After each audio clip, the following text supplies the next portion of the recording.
आज आए हैं हम वार्ड क्रमांक 8 में, जहां से प्रत्याशी हैं पाठक जी, जो कि पूर्व में नगर परिषद अध्यक्ष रह चुके हैं। एक तरीके से ये भी कह सकते हैं कि वो सबसे युवा अध्यक्ष रहे थे। चूँकि इस बार महिला सीट है, इसलिए उनकी धर्मपत्नी इस बार चुनावी मैदान में हैं। लेकिन जनता की डिमांड थी कि वो विकास पाठक जी को सुनना चाहती थी, इसलिए उनसे ही बात करते हैं।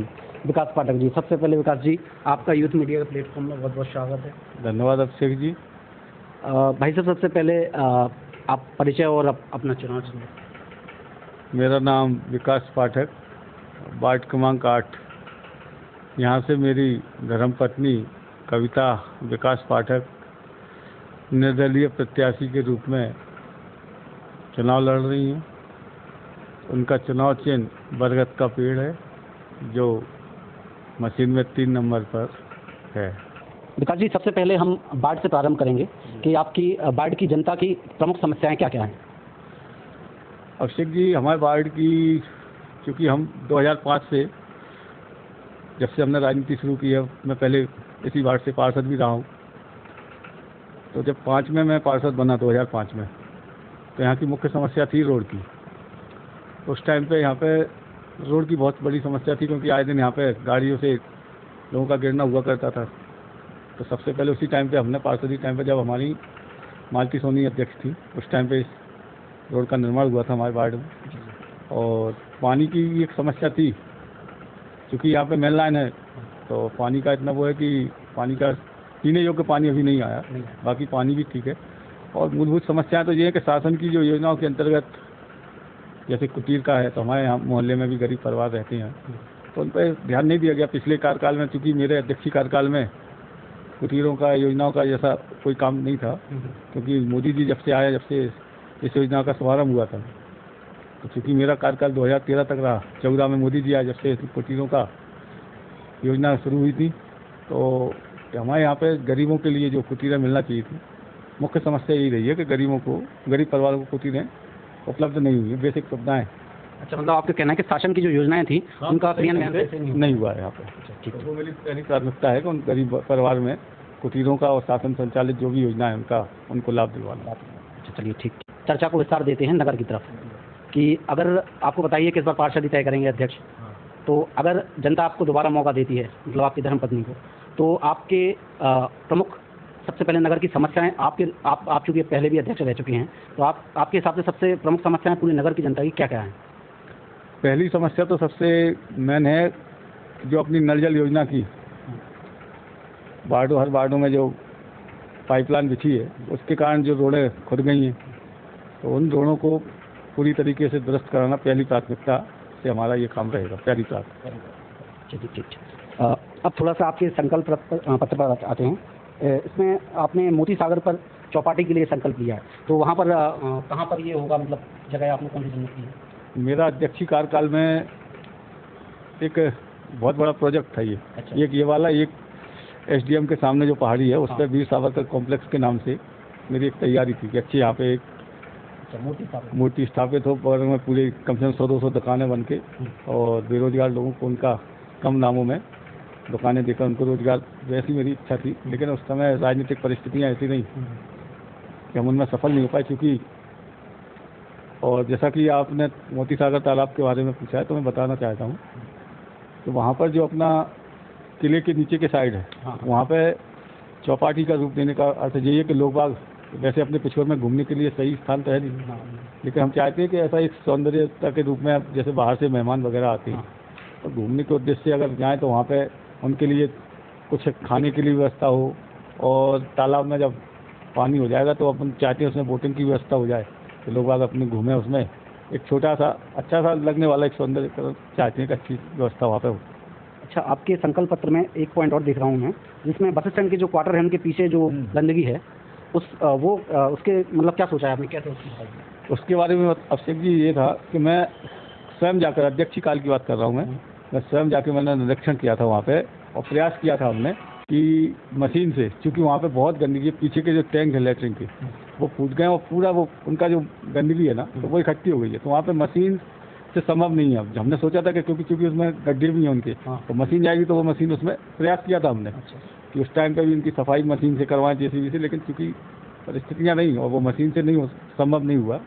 तो इस बार ये सोचा है हमने कि अगर मौका मिलता है तो फिर भले ही अपन मजदूर लोगों को लगाकर उसमें और उसकी सफाई कराना पहली प्राथमिकता। बाकी में बहुत गंदगी है वहाँ पे, जिससे कि स्टैंड पे भी बदबू आती है और क्वार्टर पर रहने वालों को भी बहुत समस्या है। ये तो सही कहा आपने कि बिल्कुल। इसके अलावा चिन्हित जगहों पर वाईफाई की व्यवस्था, ये मतलब क्या प्रोजेक्ट? ये युवाओं के लिए है। हाँ, जैसे जो अपने गरीब परिवार से ले लो या वैसे युवाओं को ले जिनको नेट से कोई चीज़ देखना है या कोई उनको पढ़ने में या कई अब ऑनलाइन चीज़ें हो गई, बहुत सी चीज़ें ऑनलाइन हो गई। तो चिन्हित जगह में बैठक व्यवस्था ऐसी बना के वहाँ पे हम लोग वाईफाई की व्यवस्था करेंगे जिससे वो अपना वर्क लोड निपटा सकें, ऐसी हमारी व्यवस्था करेंगे। अब आते हैं छात्रसाल स्टेडियम का सौंदर्यीकरण। ये विचार ये भी क्या है, चूँकि मैं भी क्रिकेट से जुड़ा हुआ हूँ और लोगों की उस टाइम पे भी मांग रही है हमसे। तो उस समय की परिस्थितियाँ ये रही कि इंजीनियर की सबसे बड़ी समस्या थी मेरे कार्यकाल में। एक दो महीने इंजीनियर नहीं आते थे, तो हमें खुद अपना एस्टीमेट बनवाना पड़ता था। फिर 2 महीने हम वहीं ग्वालियर जाके एस्टीमेट, कभी इंजीनियर 2 महीने में आ रहा है, कभी थी तो कभी उसको हम उस समय भी लोगों ने हमको मतलब बोला था, ये खिलाड़ियों ने। तो इस बार हमने ये बिल्कुल विचार बना के रखा है, अगर मौका मिलता है तो पहला काम खिलाड़ियों के रूप में हमको ये करना है कि वहाँ का जो ग्राउंड है थोड़ा उसको व्यवस्थित करना है, उसमें घास वगैरह बिछवाने का प्रयास करेंगे पूरे में, मतलब एक अच्छा स्टेडियम बनाने का प्रयास करेंगे। अच्छा, ये वार्ड नंबर 3 और 4 इसमें लाइट के खंभे, ये भी मेरा अधूरा प्रोजेक्ट रहा है, क्योंकि क्या है कि वहाँ पे आप जाना देखना और पहले किसी से पूछना। तो मेरे कार्यकाल के समय वहाँ पे ना तो आने जाने की सही रास्ते थे, बहुत अव्यवस्थित वार्ड था, क्योंकि वहाँ पे बाहर से आके ज़्यादा लोग बसे हैं और जब वो नगर परिषद क्षेत्र में बस गए हैं तो उनकी सुविधाओं का भी ध्यान रखने का फर्ज भी नगर परिषद का है। जब वो वोटर बन गए तो उसको देखते हुए हमने वहाँ पे रोड और खंभे ये लगवाए थे, लेकिन क्या है कि पूरे जगह नहीं पहुँच पाए थे। जहाँ जहाँ शेष जगह बची है तो इस बार हमारा लक्ष्य है कि वहाँ पर अपन लाइट और रोड की व्यवस्था कर सकें। एक बार समस्या का जिक्र हुआ है नागरिकों द्वारा कि जो सब्जी मंडी है वो व्यवस्थित रूप से नहीं लगती है, जिससे ट्रैफिक भी होता है काफ़ी। तो उस पर आपके क्या विचार हैं कि वो सब्जी मंडी कैसे व्यवस्थित होगी?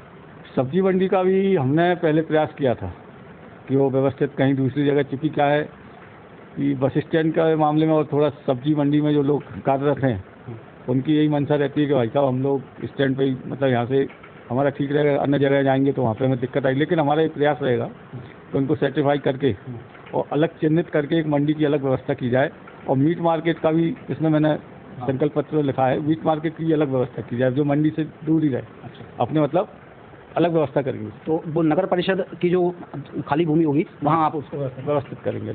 एक और नागरिकों का कंसर्न है कि जो अभी जो नया रोड बना है बाईपास रोड, जो कि मुक्तिधाम होते हुए कनेक्ट होता है स्टेट हाईवे से, वहाँ पे चूँकि ट्रैफिक ज़्यादा हो गया है तो वहाँ पे एक्सीडेंट होने की हमेशा संभावना है। तो वहाँ पे क्या व्यवस्था हो सकती है? गोलंबर बना सकते हैं या फिर क्या हो सकता है वहाँ पे? क्योंकि गोलंबर पे वहाँ पे गोलंबर तो मेरे ख्याल से नहीं हो पाएगा। हाँ, बस यही है कि अपन थोड़ा बहुत अगर होगा तो छोटा चौक टाइप का, मतलब गोलंबर नहीं बोलेंगे, गोलंबर तो बड़ा होगा, छोटा अपन वो बना सकते हैं। हाँ, उस पर दुर्घटना की। ठीक। इसके अलावा जो BSN रोड जो बनी है उसको लेकर नागरिकों की बहुत शिकायत है कि उसकी स्ट्रीट लाइट हमेशा ख़राब रहती हैं और जो निर्माण कार्य हुआ है वो भी काफ़ी ख़राब हुआ है और डिवाइडर को लेकर बहुत शिकायतें हैं। तो उसके लिए आप क्या करेंगे? तो उसमें यही है कि जो गलतियां या खामियां हुई हैं उसके बारे में अपन लोग मिलकर बात करेंगे, इसकी जांच करवाएंगे। और डिवाइडर वगैरह का है तो मेरे ख्याल से डिवाइडर मेरे हिसाब से सही निर्माण नहीं हुआ है। और जो खंभे लगवाए गए नगर परिषद, पूर्व नगर परिषद द्वारा, उसमें भी बहुत भ्रष्टाचार का मुझे आंतरिक रूप से पता है, तो उसकी भी अपन सही ढंग से जाँच करेंगे। ये अपना बताए। इसमें एक बारात घर बनवाने का भी संकल्प है आपका, ये क्या चीज़? ये चीज़ है कि 2, 3 और 4 नंबर वार्ड जो है वो बाकी में पिछड़े वार्ड हैं और वहाँ पे गरीब परिवार ज़्यादा रहते हैं। तो हम जब जाते हैं शादियों में तो हम देखते हैं कि बारात कहीं मंदिर से उठ रही है, या मतलब हमारा विचार है कि वहाँ पे अपन एक ऐसा बारात घर बनाए कि जो सबके लिए मतलब उपयोगी हो और गरीब परिवार के लिए खासकर उसका सदुपयोग हो सके। यानी कि नगर परिषद की खुद की भूमि पे? हाँ, नगर परिषद की भूमि वहाँ पे है। तो वहाँ पे जो बारात घर बनाने का ये लक्ष्य कि सब लोग, समाज के लोगों को कारगर हो, गरीब लोग हैं वो उनकी शादी में परेशानी ना आए। इसके अलावा एक पार्क निर्माण का भी संकल्प? हाँ, ये पार्क निर्माण का मेरा संकल्प ऐसा है कि अभी रन्नौद रोड पे अपनी नगर परिषद का भी भवन बन रहा है। तो उसी के आसपास और भी सरकारी ज़मीन डली है, तो मेरा ऐसा सोचना है कि अपने यहाँ क्योंकि पार्क की व्यवस्था नहीं है और अधिकतर लोग इसी रोड पर जाना पसंद करते हैं क्योंकि चूँकि बीजासन मंदिर है वहाँ पे, तो हमारी सोच है कि वहाँ पे एक अच्छा पार्क, बैठने लायक मंदिर भी जाएँ लोग बाग और फिर आके शांति से पार्क में बैठे सुकून से उनको आराम मिले। ये मेरी इच्छा है कि वहाँ पे एक पार्क अच्छा बनना चाहिए। आवारा पशुओं की उचित व्यवस्था, हाँ। ये गौशाला का बनना है?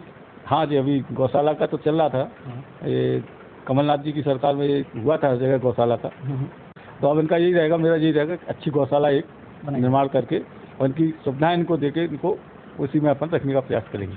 ठीक ठीक। एक और समस्या है नागरिकों की, जो कि काफ़ी ट्रैफिक बढ़ गया है पिशोर में, शहर में, तो आए दिन दुर्घटना हो रही हैं, तो उसके लिए क्या किया जा सकता है? स्पीड ब्रेकर बना सकते हैं या फिर क्या किया जा सकता है उसमें जिससे दुर्घटनाएं थोड़ी कम हों?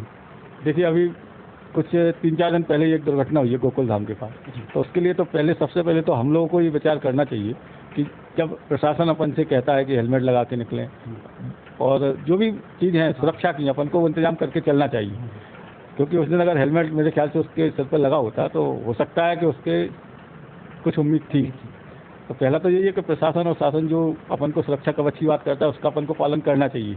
दूसरा ये है कि अब रोडें इस तरीके की कि डिवाइडर से कोई इस प्रकार का हल होगा नहीं, क्योंकि यहाँ पे सबसे पहले हम जनता को जागृत होना पड़ेगा। भले ही डिवाइडर बना दो, हम देखते हैं ये अपनी बीजासन रोड पे ही देखते हैं कि डिवाइडर का मतलब यही होता है कि एक साइड जाने वाला एक साइड आने वाला, लेकिन मैं देखता हूँ कि जिसको रॉन्ग साइड भी जाते हैं लोग, मतलब इस रोड से जाना चाहिए, अब हमको जाना है जैसे सरदार जी के घर जाना है तो हम उस रोड से चले आते हैं, तो इससे भी घटना होने का वो रहता है खतरा।